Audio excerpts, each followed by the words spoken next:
This is R.J. Rushdoony, easy chair number 66, February the 24th, 1984. We have with us today not only R.E. McMaster, Otto Scott, but also John Lofton. Now, John Lofton is somebody I hear about all the time from some of you, because people who go to Washington, D.C., write me a letter or sometimes telephone me and say, "Do you know what I found when I was in Washington, D.C. and bought a paper? There was a column there by this man who indulges in plain speech I've never heard in the press, or who talks as a Christian, and I didn't know anybody did that." And of course I hear the same thing when John is on radio and on television. John Lofton writes a column 3 times a week for the Washington Times, of which he is an editor. He does a 6-day-a-week commentary for Mutual Radio Network and is a contributing editor to the Conservative Digest magazine.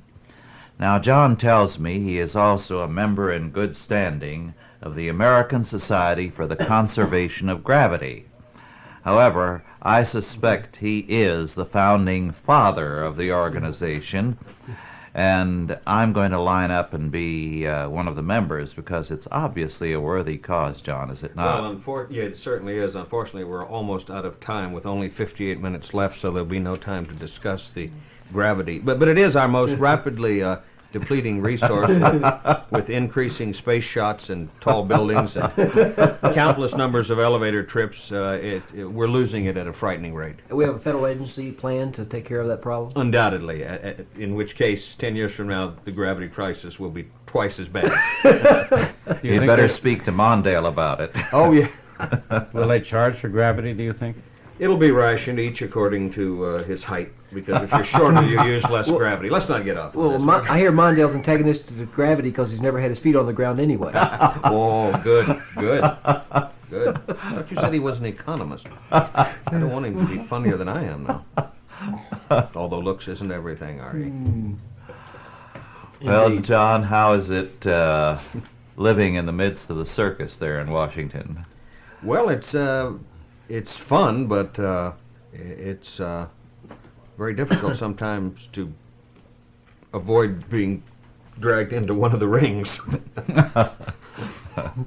Although I do live outside of Washington, D.C. a little bit, about 20 miles in Laurel, Maryland, so that's where I get my perspective. Mm-hmm.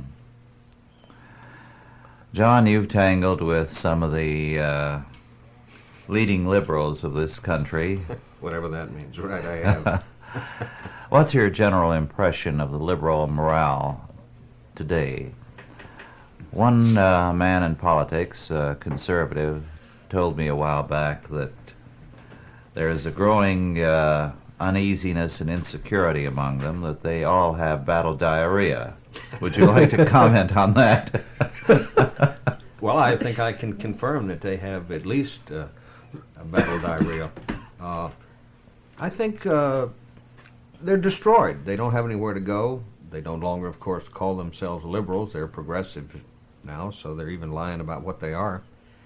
I think the fact that the situation regarding liberalism is the way it is increases my own sadness over the weakness of conservatism, because this was, I'm thinking particularly in terms of the 1980 election, when, of course, Ronald Reagan was elected, carried 44 states, or not scores, but most of the major leading liberal senators were defeated. It was liberalism's Waterloo, its Tet Offensive. I mean, they were all on the roads with their belongings going in 1,000 different directions.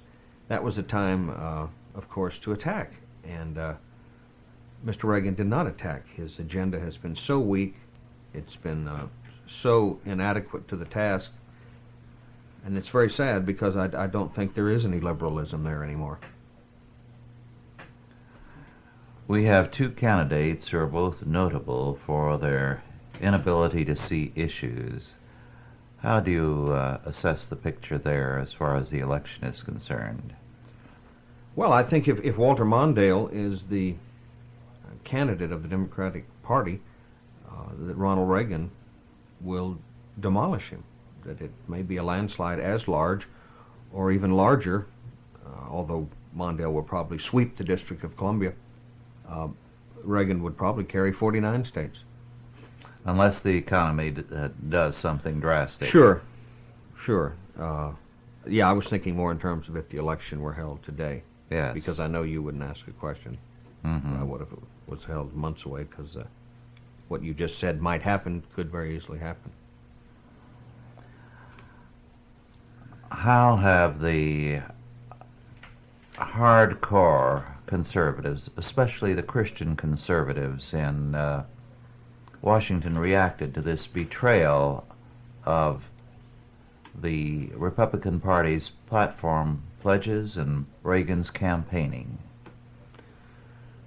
Well, to say it's disillusioning is to really grossly understate the reaction. Many of the issues which Ronald Reagan deals with as President of the United States, he does not deal with them as an interested party, so to speak. In other words, he deals with a lot of issues where, as far as those issues relate to himself, they're pretty much of an abstraction. But as regards the Christian community, presumably Ronald Reagan, one would think, would deal with them as a Christian. This is something that he is. He is a brother in Christ of other Christians. And that's why it's been such a bitter disappointment to me that he has literally done nothing about his brothers in Christ who are in jail in Nebraska. Now, for the first time, he did mention it in a speech before the national religious broadcasters, but it was a typical politician's handling of the issue. I don't have his exact phraseology in front of me, but it was something to the effect that, gee, he certainly hopes that the state and these Christians can work out something because he hates to see people in jail for what they believe is right, was the construction he put on it. Well, what I want to know is, does Mr. Reagan believe they're right? And if he does, and he appears to believe that the Christians are correct, then why is he asking them to work out something with the state? Because you and I know that when Christians work out something with the state, it reminds me of the old saying, every man for himself, said the elephant as he danced among the chickens.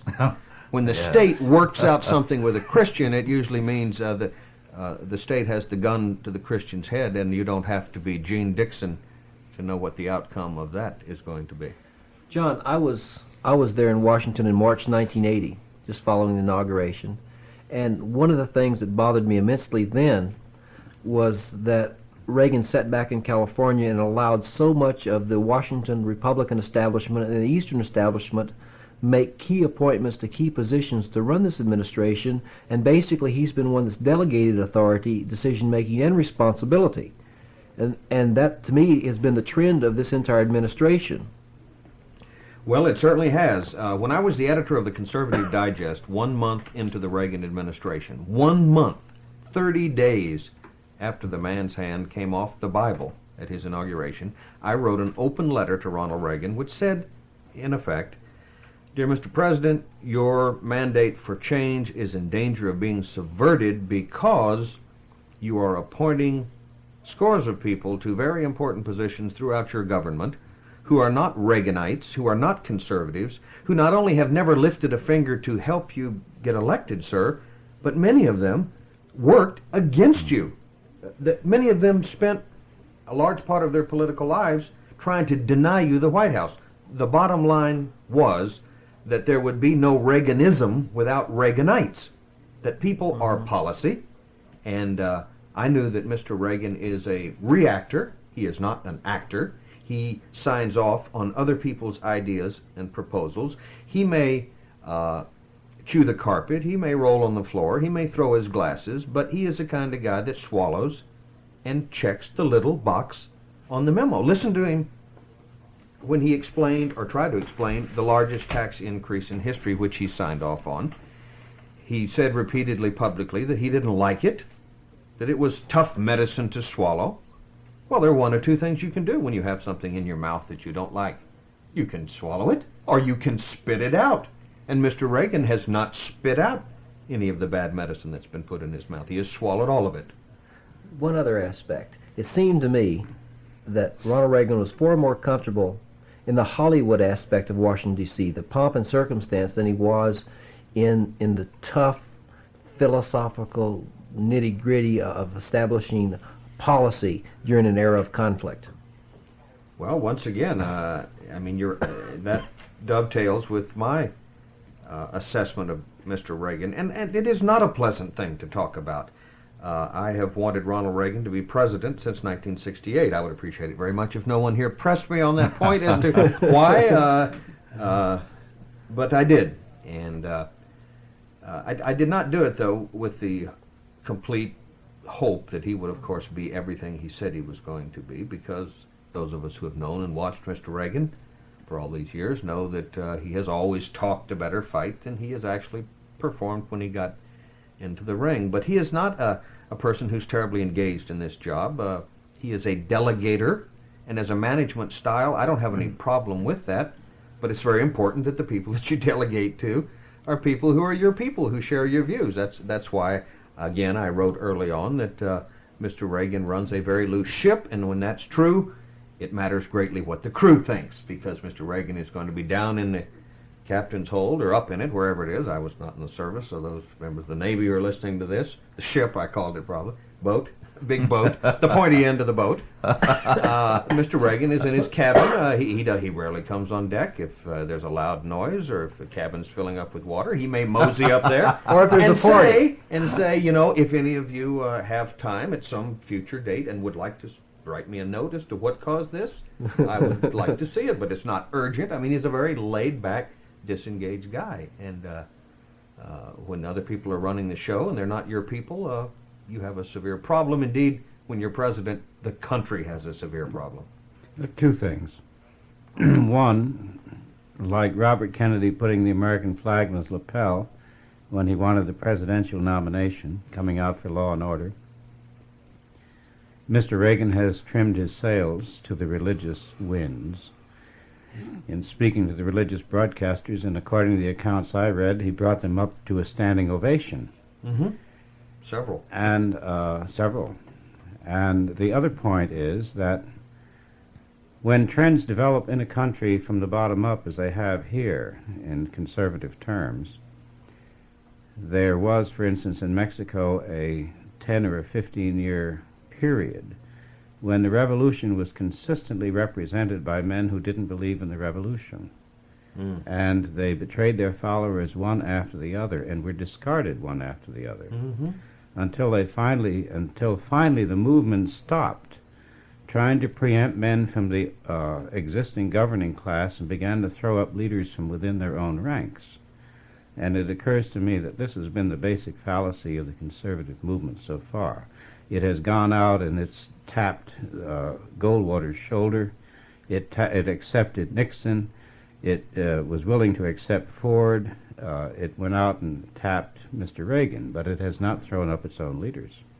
I'm really sitting here feeling very good and smiling, because you can't imagine what it's like to be sitting here, and Rush has already spoken, and Ari spoke, and Otto spoke. And I'm going to say, after what Otto just said, what I've just said after what you said, Ari, and that is, I agree with you. I'm rarely on a program, where two people speak in a row and I can say, well, that's the way I see it, and I agree. But that it's a good feeling, too. Usually it's in Washington, it's on the TV, radio, very hostile environment where, of course, I agree with nobody, which constantly reaffirms my own sanity. But you're absolutely correct. And what you said is what was once said to me by F. Clifton White, who was, of course, one of the people who was responsible for getting Goldwater to run in 1964.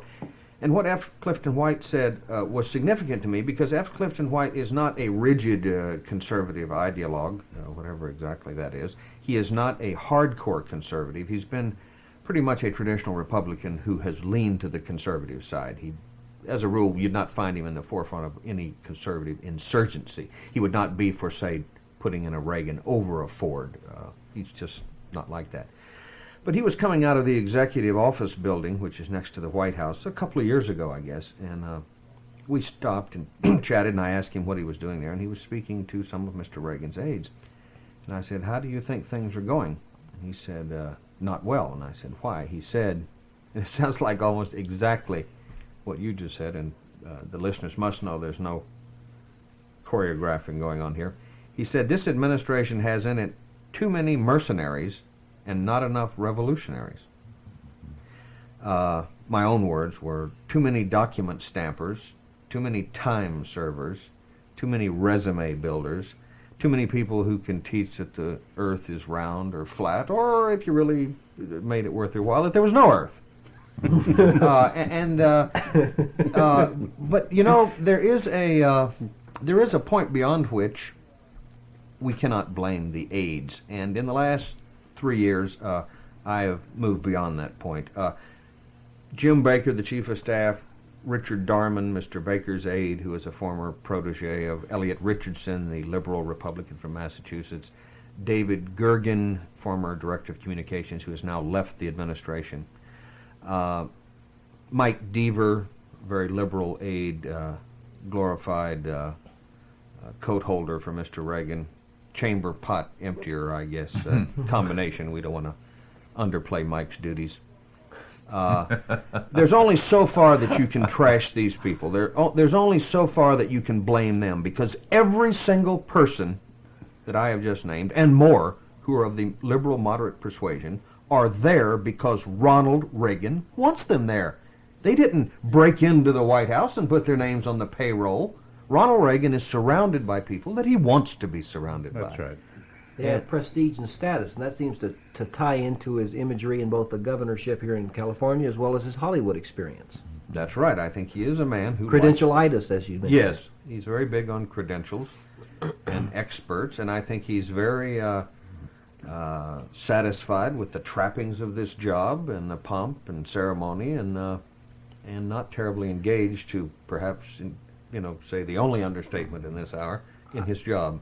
Your comment about mercenary strikes me as ringing true, because this administration has done more to subsidize with taxpayers' money big business than Carter ever dreamed about, almost double the amount, $70 billion. And it seems like the Eastern Republican establishment, in terms of the financial interests, have dominated this administration by way of grants to the IMF, subsidies of trade to China and communist countries, far more so than we would have allowed under a liberal Democrat. Well, I think you put your finger on what it is that has to be watched, and that is not speeches to the national religious broadcasters or speeches to the U.S. Chamber of Commerce. You have to go around and stand at the end of the pipe and look at what's coming out. And if it's the same kind of stuff that came out of the pipe when Jimmy Carter was in office, then would someone please tell me why we ought not to criticize it? Well, I think we should, but I think the most remarkable aspect of Reagan is that he decided that he was elected to be the United States bookkeeper or head of the internal auditing department, and completely neglected every social issue which was responsible for the coalition that put him in office. Now, eventually these sort of leaders lead to disillusion among the people and have a terrible effect upon the stability of a government. It is impossible, in my opinion, to disillusion the people repeatedly on election after election. We voted for the conservative Mr. Nixon and found him embracing the communist Chinese and so forth and so on.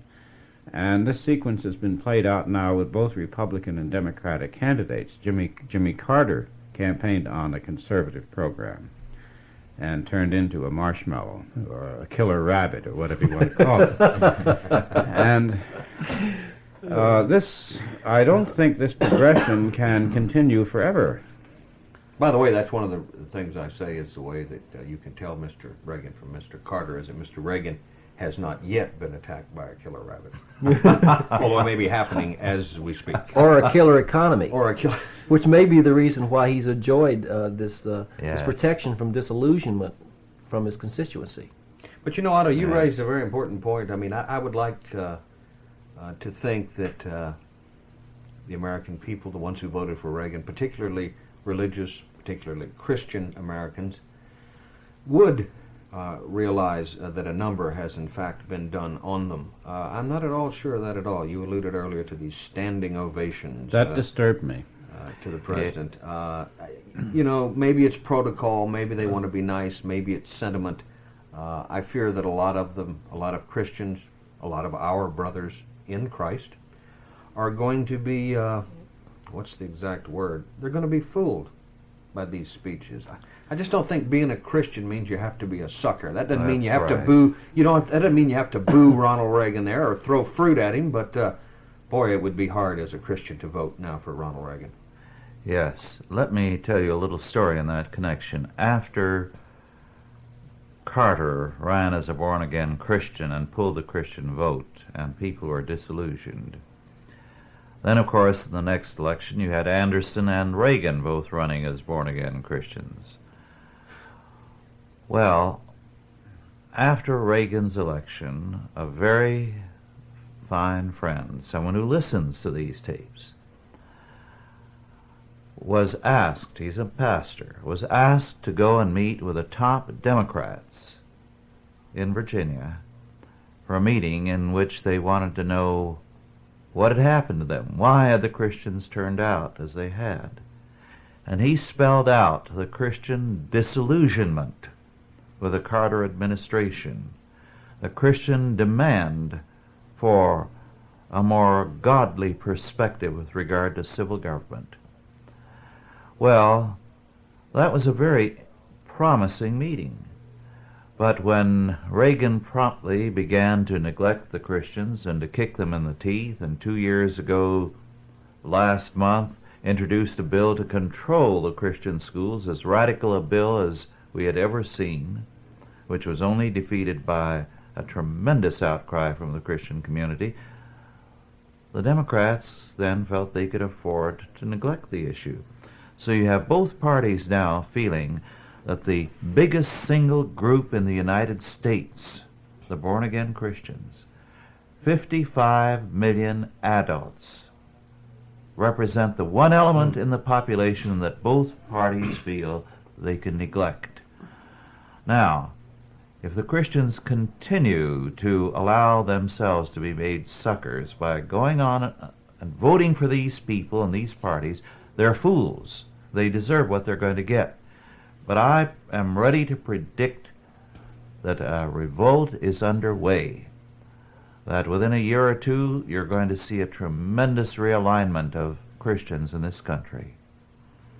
Boy, I hope you're correct. And I'd like to return to something else that Otto talked about, and that was the ignoring by Ronald Reagan over the last 3 years of these so-called social issues.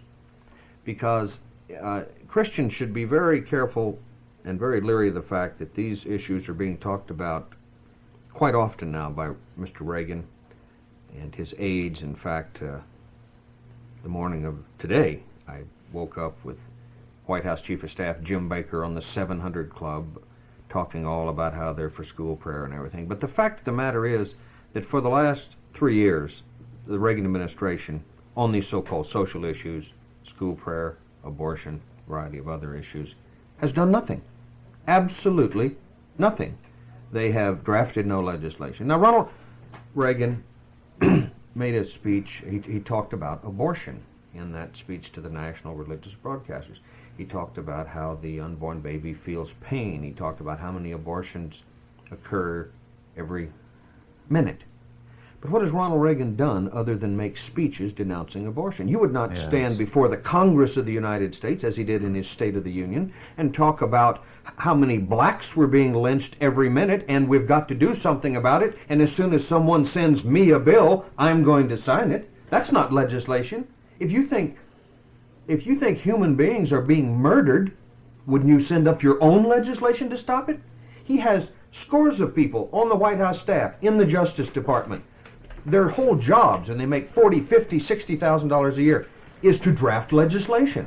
I sat in an interview in 1981 with this same Jim Baker, Mr. Reagan's chief of staff at the White House, who was on the 700 Club this morning, who told me that, well, we can't really get together and propose anything on this abortion thing, see, we, meaning the White House, the President, because you see, the pro-life forces are divided. And I thought to myself, well, now that's a strange idea of leadership. We can't lead these people until they're together. Well, of course, when they're together, they don't need leadership, do they? It is a divided group which, by definition, needs to be led. And Ronald Reagan should take those pro-life people, he should invite them to the White House, he should present them with copies of his own legislation to protect the unborn, which can be an amalgam of the two positions, and say, I'm going out to get lunch, I will be back in 1/2 hour, I want you to sign on to this legislation. Because the most important thing is not the fundraising of one pro-life group versus another, or whose view exactly about what legislation is appropriate. The most important thing is to stop the killing of the unborn babies. And what I'm saying is absolutely true, that Ronald Reagan has actually proposed doing nothing to stop the killing of unborn babies. He's made a lot of speeches, issued a lot of proclamations. He's going to have a book coming out now soon that's based on an article that was in the Human Life Review. But the bottom line is, what has he done to stop the killing? And the answer is zilch. Well, Exactly. here you have a very peculiar situation. I can't think of any parallel, historically speaking. You have the Democratic Party allied with the trade union movement and the media. The media operates almost as though the Democratic National Committee writes the agenda for it. We have Kennedy films coming out our ears. We have Roosevelt films coming out everywhere else. Every election year, there's another pay-on to the New Deal that appears from Hollywood and on the television and so forth and so on. It seems to be that Mr. Reagan's agenda, like any other individual who is shaped by the media and by the communications, and that with rare exceptions, and you're an exception, most of the people in the media believe what the media does. And they believe that the media reflects, if not America as it is, America as it should be. And the media is not concerned over abortion. They think the people who are fanatics, are Christian primitives, Roman Catholics, of which there is nothing worse, and all that sort of thing. Mr. Reagan believes what he reads. He's like the fellow that Will Rogers made fun of, who said, all I know is what I read in the newspapers. Well, I just wish I could believe that Mr. Reagan read newspapers. I mean, I would want him to read certain newspapers and not other newspapers. I really believe, for what it's worth, which is probably not a whole lot, that Ronald Reagan, in his heart, cares greatly about these social issues. I do. I do think he cares about them. He went before the Conservative Political Action Conference a couple of years ago and said that he does not have different agendas, that it is not like an economic agenda and a social issue agenda. He said, this is all one agenda, that I care about all these things. I think that at the moment Ronald Reagan speaks, he means exactly what he says, that we're hearing his heart talk. But the minute he walks away from the podium and goes back into that environment at the White House, he of course, is not operating in a vacuum. Is it a failure of will, like Buchanan before the Civil War? Well, yes, clearly it is a failure of will, because if I think his will is to get something done about these issues, and nothing has been done, and I see no real effort to get it done, his will is not predominating, clearly. He watches polls a lot, see? Right. Now, it's one thing to have someone differ with your faith. That kind of problem you approach from one direction. What I've never understood on the social issues is the failure of those who share our faith down there and who don't, that they can't see the empirical evidence of the important nature of these issues to the electorate. A couple of years ago, you had this Connecticut Mutual Life Insurance poll. Very interesting. It was never followed up. It was just one of those 3-paragraph wire service stories that appeared and then vanished off the face of the earth. What it showed, basically, this was a poll, by the way, that set out to discover what were the political things that people cared about, and they were astounded to find out, the poll takers, that what 45 million Americans rated right up at the top of their concerns were not the traditional political issues at all. They were the religious, moral, culture, value type issues. It just totally freaked out the people that took the poll. So much so that I read one story that said they ran it all through the computer again Because, you know, Well- in their mind, anyone that cared about God, this had to be a computer glitch. We'll have to go back because what people really care about is the international balance of payments. And What it I don't showed, know. though, was the difference between the beliefs of the governing class and the beliefs of Exactly. the average person. Exactly. Now, in Buchanan's time, Buchanan occupied the White House the 4 years before the Civil War. The country was polarizing. The country was dividing. Mr. Buchanan refused to believe it. He thought that if he didn't take notice of this polarization, that it wouldn't lead to anything extreme. So therefore, in Alan Nevins's words, in the final years of his administration, the White House was overcome by facetiousness. They had a wave of jokes and parties and banquets, and Buchanan felt that he was creating an era of goodwill because he was a very genial and social man. Hmm. And underneath him, all these forces began to move toward the surface. You're drawing that parallel with the Reagan administration today. Yes.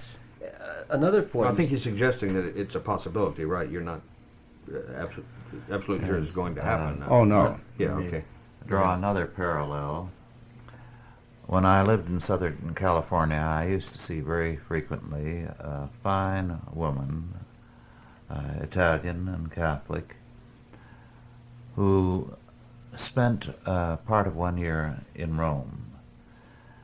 And when she came back, she gave me an account of things there. This was when Paul VI was still Pope.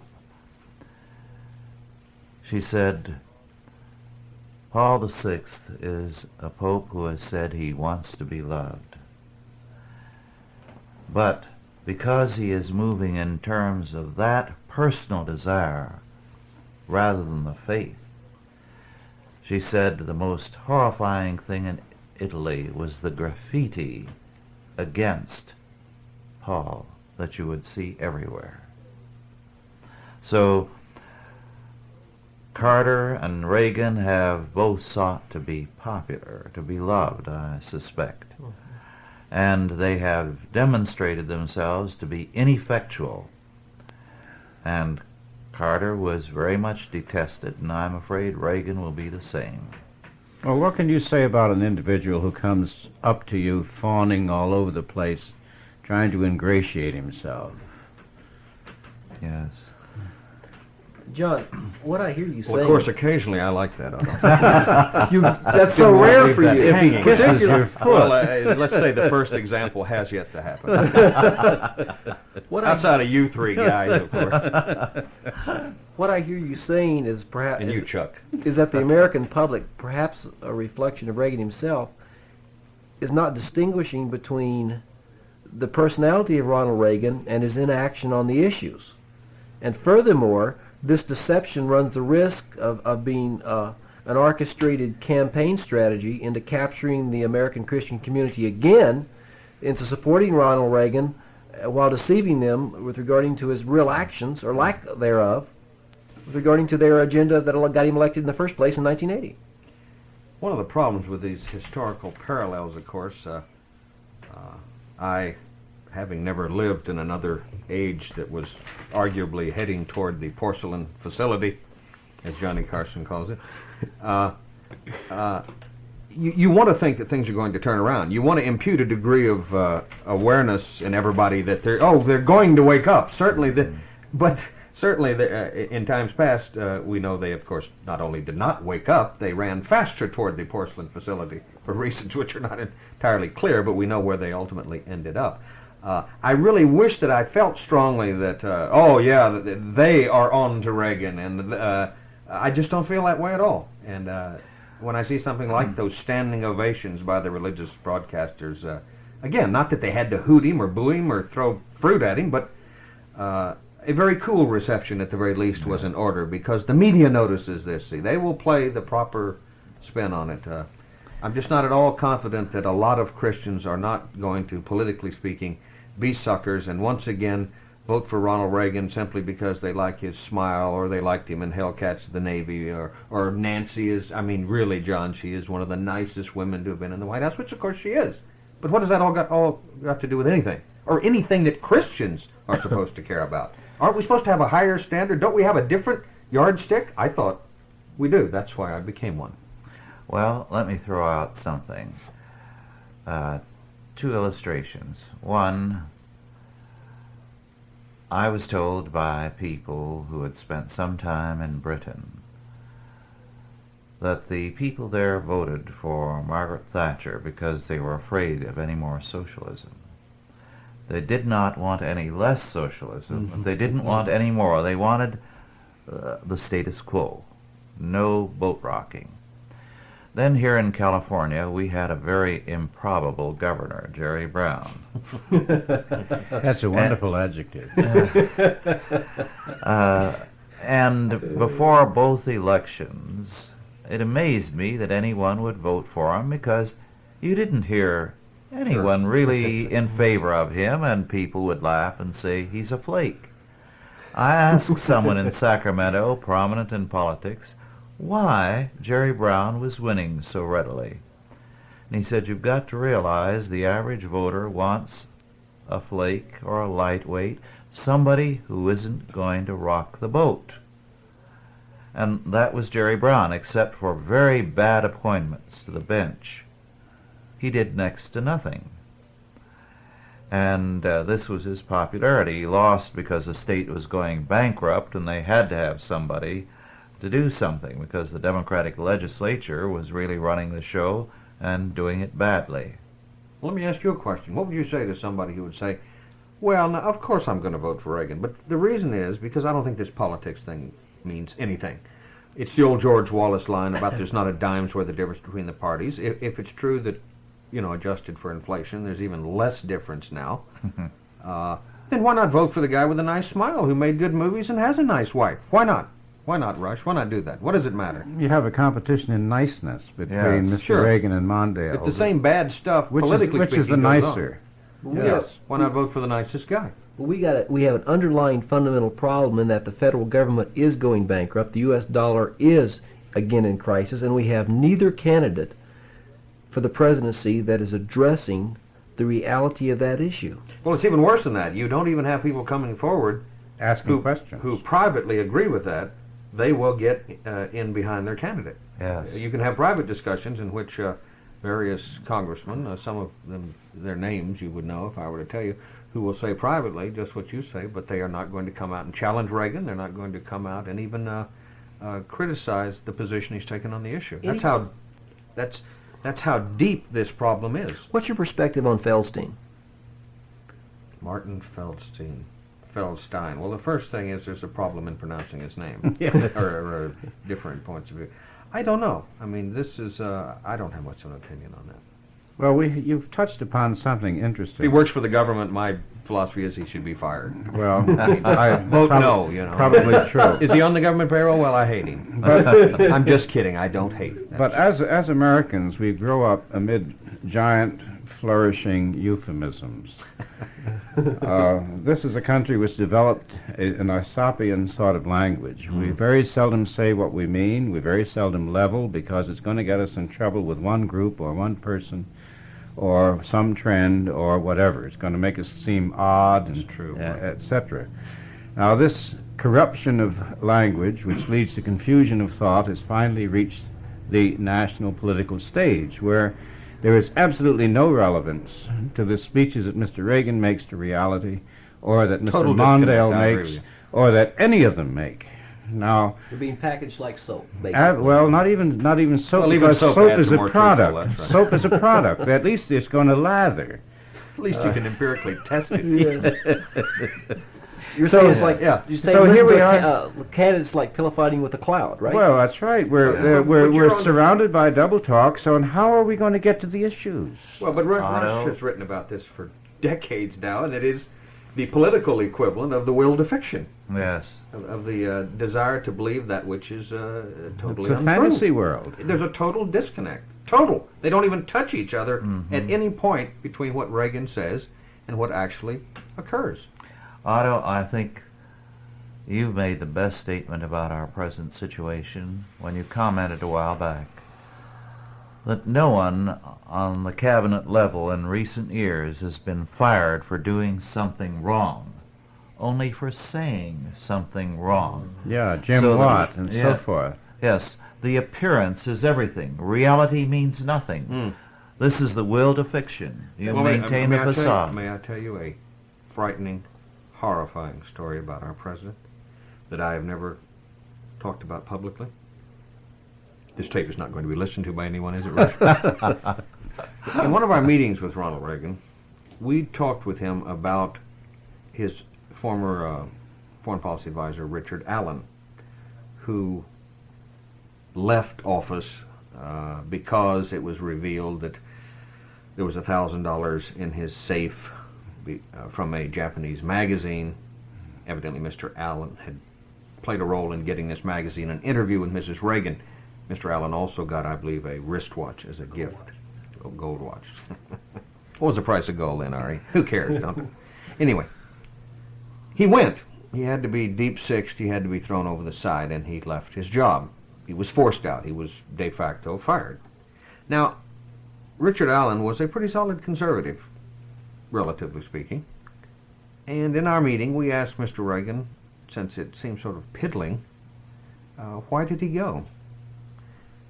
Well, Ronald Reagan said, some of his staff, his own staff, Reagan's staff, had talked to some people in the media, and they made it very clear that if Mr. Allen didn't go, that the media would never get off his case.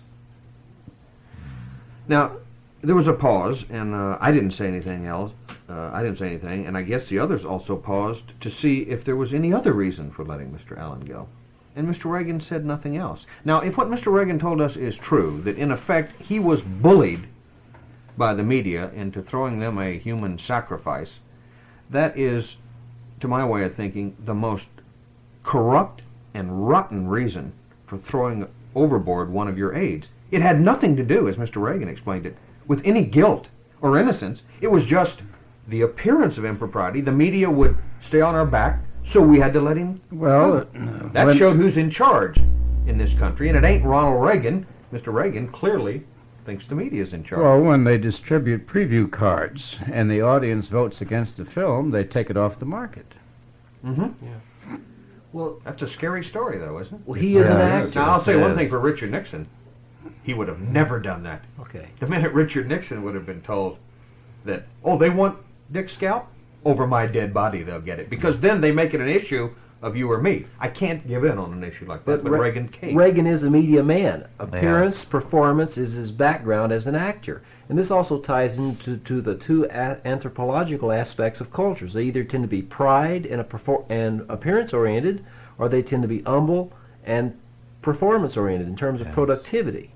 Yes. And as I recall, maybe it was your work that talked about as we've moved from a Christian culture to a pagan culture, we've become less productive, we've become less humble, and accordingly we've become more proud and more appearance-oriented. Yes. All right, you have the equivalent of the Renaissance. The state is a work of art, where poets and playwrights and the literati is entertained at court, where the autocrat takes care of all charity and everything else. And appearance, then, you have to maintain the unifying symbol, the dictator. The dictator in the Renaissance was a fellow who could go out into the crowd and say hello, hello to everybody. He knew their names. He had to be popular. He had to be genial to have their support. Well, once again, Mr. Reagan even fails that test because in press conferences he has to look at a chart which has the names written for him. So he doesn't even measure up to a good, effective autocrat. But the gala at his inauguration struck me as the coronation of a king and queen. It did have that stately rhythm, didn't it? Yes. Well, I just think that to be an effective leader of this country, there are certain individuals who must be ignored. Their opinion, I mean, the only reason you should ever read the New York Times, the Washington Post, or watch the three networks is that your policy should be the opposite of what they say. And that would be the only reason I would ever allow... Contrary opinion indicated. That's right. That's right. But Mr. Reagan, I remember vividly in '76, now, when he announced against Mr. Ford, he made a very good speech. As a matter of fact, I've often said that Mr. Reagan faces no problem at all because of his inability to deliver a good speech. He doesn't face one problem caused by his being a bad speechmaker. That's not the problem. Yeah. But at the press club, he made the statement that that the reason he was running was because there was what he called this buddy system in Washington. These people who who the only thing they really worked for was to merely perpetuate their own jobs. And he named them. It was big labor and big Congress and two or three other big somethings, big media, big unions, something, a couple of other things. And that's why he wanted to be elected. He wanted to smash this Tweed ring operation. And I really thought after 3 years of the Reagan administration, it is this buddy system which has really smashed Mr. Reagan. I mean, they have stolen his clothes. He is standing there before us with very little on. And he thinks that this has been a revolution. He thinks he really has cut the budget. He really thinks spending is going down. I mean, you could argue that politically, I mean, this is psychotic. He really believes this. It's not like he's lying in these speeches. He really thinks that every day in every way, politically speaking, things have gotten better since he's been in office. Absolutely untrue. His sincerity presents a real obstacle. When a man sincerely believes in his errors, then you have a problem in dealing with him. You know, a lot of people are going to be angered, I think, by parts of this discussion, because there's a lot of sentimentality toward Mr. Reagan. They're going to be reacting as if we had said something nasty about him personally, which I have not done. Nothing would have made me happier than to be able to come here, or over the last 3 years, to have written columns talking about, isn't this marvelous? A president has done what he said he was going to do. I really, in my heart, I wanted to write that. I want to say it in speeches, but it is not true. The thing to measure Ronald Reagan by, it seems to me, the fair test is not what I wanted him to do, or what Rush, or Otto, or Ari, or even Chuck wanted him to do. The thing to measure him by is, what did Mr. Reagan say he was going to do? This is the only fire that I've ever tried to hold Ronald Reagan's feet to, the fire that he lighted himself. I mean, here's a man that almost 2 decades went all over the country telling us precisely what he was going to do about everything, and he's done almost none of it. John, as your acid wit puts Washington... Is that an insult? Has he insulted me? Yes. Oh, no. Acid rain. Ill at ease. If the emerging dollar deficit financial crisis reemerges prior to the election this fall, what will be, in your judgment, the Democratic, Republican, and media response to that phenomena at a time when it's the equivalent of being caught in your shower? No, I'm just laughing because it will be the response of most all the. I mean, it will be the same response to the other realities, which will be to deny it, or to tell you why. Okay, maybe it's there, but it's not that bad, and if it is that bad, it's not going to be for that long, and if it is for that long, then it's not going to be as damaging as you would think. I still think Ronald Reagan would be elected because I just do not think that most people find it plausible that whatever Mr. Reagan's problems are, that Mr. Mondale is going to be an improvement. I certainly don't find that plausible. The Democrats seem to think so. They may have a death wish, of course, but they haven't had a very good chorus from which to choose a star. You're pretty sure it'll be Mondale then? I would imagine. Yeah, I would imagine too. But although I think this whole Iowa thing, the recent Iowa caucuses, has really been completely overblown. I was looking at some of the statistics. 20,000 people fewer than 1980 voted this year. There are something like 1.6 million registered voters in Iowa. 1.6% of them turned out in these caucuses. Well, in 1980, it's being hailed as some massive Mondale Ronald mandate. Reagan was considered finished in Iowa because he didn't come out well in 1980. That's right. Even George Bush. Yes. So that doesn't mean so much, excepting that the pledges of the CIO, et cetera, add up, and the school teachers add up to an enormous lobby. One factor that was shown to be the case in Iowa is this. It has been said that every election since Wilson's, a decreasing percentage of eligible voters have voted. In other words, there's a growing disillusionment with the political process. So most Americans don't feel there's much hope there. Well, do you think that's something that is to be applauded by Christians, or what should be the reaction? Is that good or bad, or does it depend? And if it depends on what? I see it primarily as a barometer of a distrust in the state, a growing disillusionment.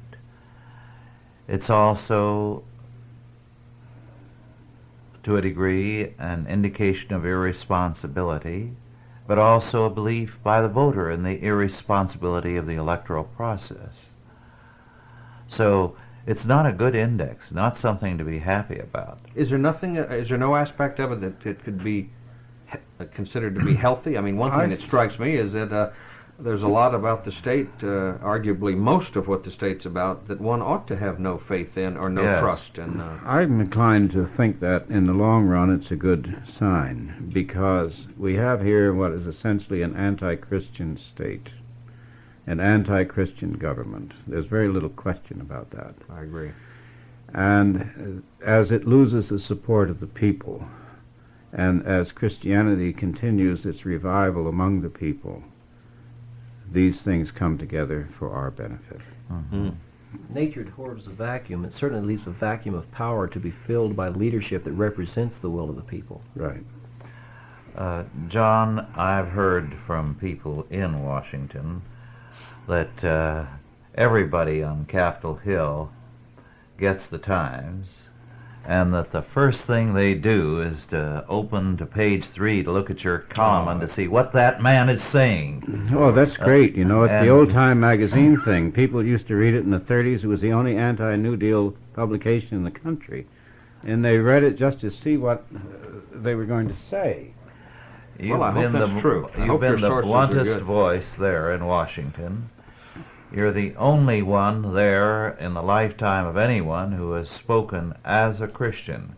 Have you gotten any reaction from the White House about some of your very plain statements with regard to a biblical perspective on these issues?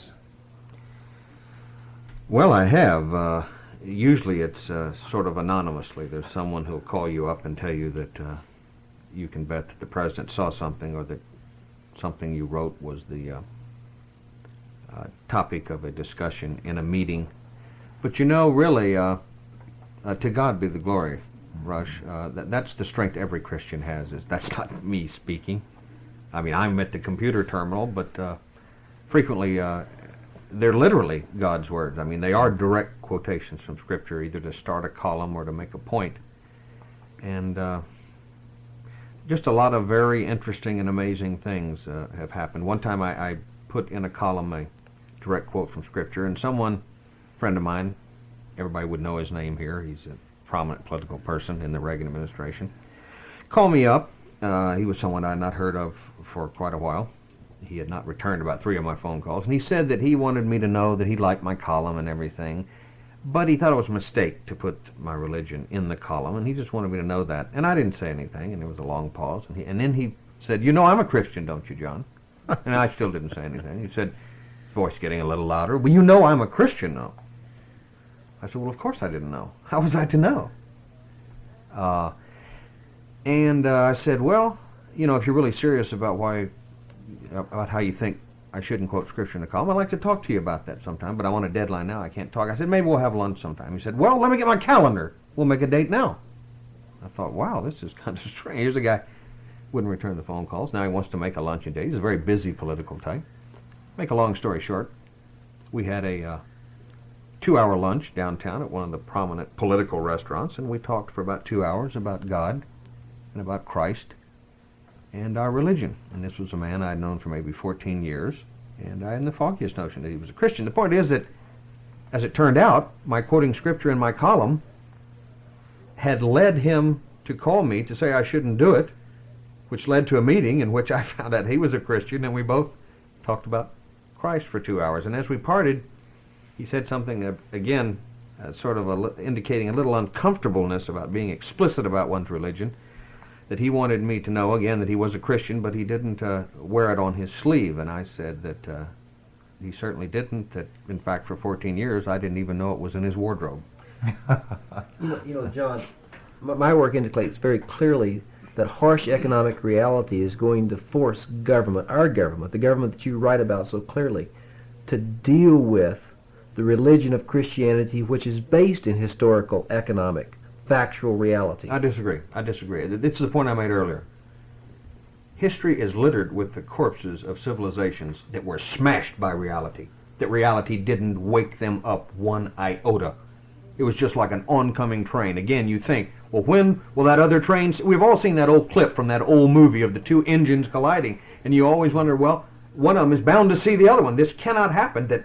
Two engines just don't run together at full speed, do they? Well, of course they do. They have, literally, and also historically speaking in terms of civilization. I wish the government would wake up, but I must report to you, direct from Washington, that I see almost no evidence that any part of the government is even remotely becoming awake. Okay, your work is literally... I hope I'm wrong. Is the light on a dark night on the hill that can be seen for miles in terms of the darkness that pervades our nation's capital. And I think if anyone's got a good shot at being able to explain these things during times when minds are confused, in times of crisis, that certainly you have an incumbent duty to do that. And we'll continue to do that. I couldn't agree with you more. The only thing I'm saying is that for me to perform my duty, or for any of us to perform our duties, it is not necessarily to say that it will turn out the way that we want it to do. But I must say that the way it ultimately turns out is of less concern to me than that I do my duty. That's what I'm very concerned about. But we've got to have godly men, we've got to have Christian men and women coming forward to speak in an unself-conscious, in a shameless way about the faith being the basis of their beliefs. And I just see all too little of that as a new Christian. Well, yes, what is the phrase? We combat principalities and powers. Ephesians 6:12. And wickedness in high places. And if the Christian ceases to do that, his Christianity is buried in the ground. Well, I just told you a second ago about the guy I've known for 14 years who maintains he's a strong Christian, and I never knew about it. And I'm telling you, friends, if you're a strong Christian, it will not take me 14 years to find out about it.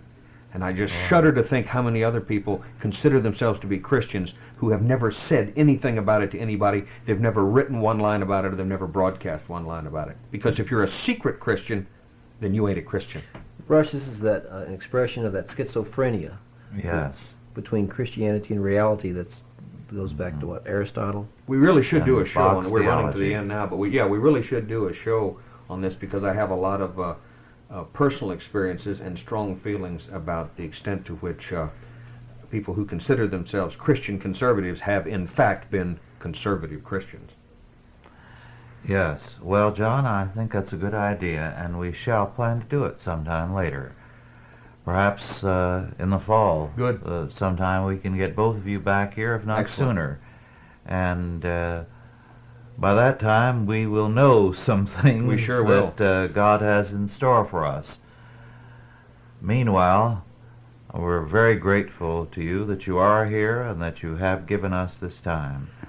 And we know you're in a difficult spot there in our national Sodom and Gomorrah, but It's nice to have a voice there for a change. Yes.